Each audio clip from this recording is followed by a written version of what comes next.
Sasha down here in the garden. Today I'm talking asparagus. I love asparagus.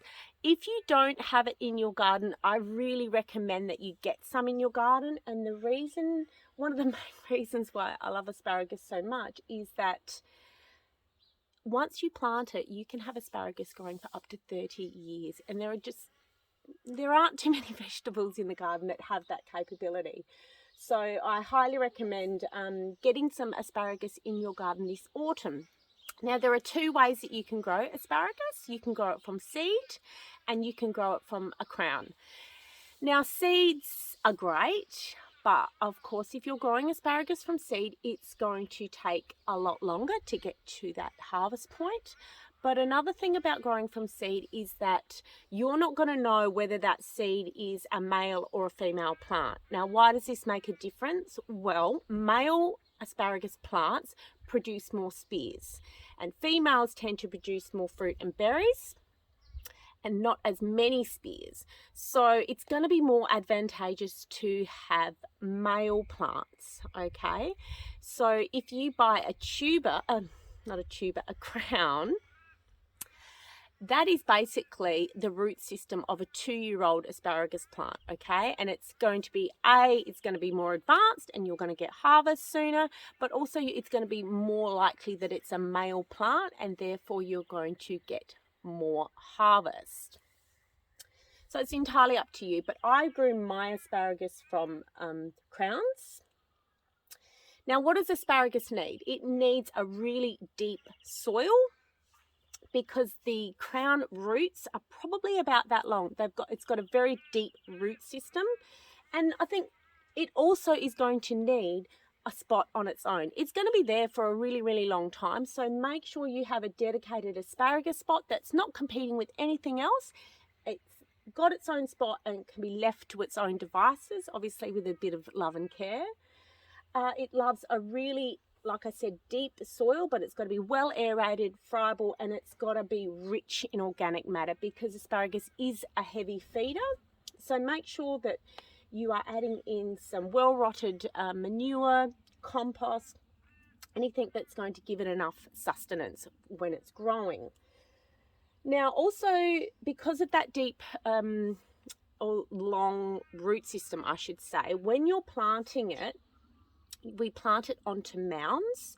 So dig your spot through and create little mounds that you can put your crown on and then just sort of dangle the roots over.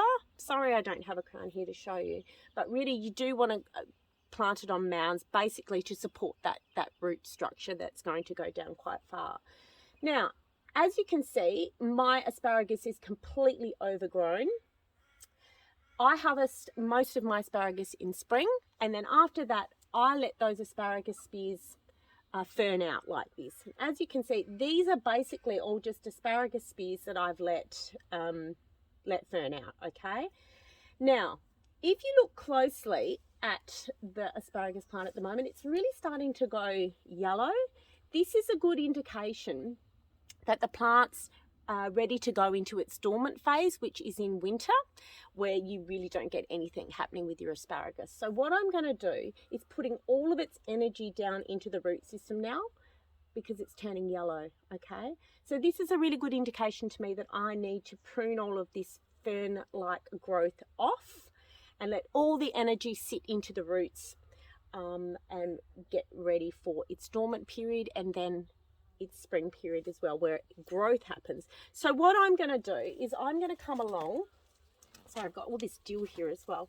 I'm going to come along and I'm just going to prune off all of these fern-like leaves. And then once I've done that, I'm going to come through and I'm going to top dress the soil with a nice mix of compost and manure, again just to give it some support and sustenance leading up to its winter dormant period, so that when it comes into spring, I'm going to have a beautiful patch of asparagus spears shooting up through that. They're going to be well fed and I'm going to get a great harvest. So if you don't already have asparagus in the garden, get some in. It's really, really easy to grow. And like I said, it will last you for years.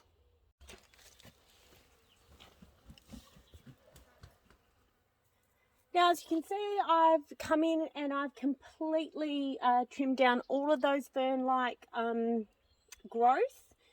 I've put on a bit of a manure compost mix over the top of that, and then I've just spread heaps of hay on it to keep the weeds down through winter. So this should support my asparagus through those dormant months, so that when spring comes around, I'll start getting some beautiful new shoots coming through there. But also one other point that I wanted to make when it comes to asparagus is that unfortunately, for the first couple of years, you shouldn't really harvest any of your asparagus, and that is mainly to support the growth and foundation of your asparagus plants. If you can not harvest any for the first couple of years, and even in the third year maybe only harvest maybe half, in the long term your asparagus will be much stronger and will give you a much better harvest in future years to come. So whilst it lasts for 30 years, if you can be patient enough to just let it grow for the first couple before you start heavily harvesting it, you'll be rewarded with lots and lots of spears in the future. Anyway, I hope you like that tip. Taya, have a great day. See ya.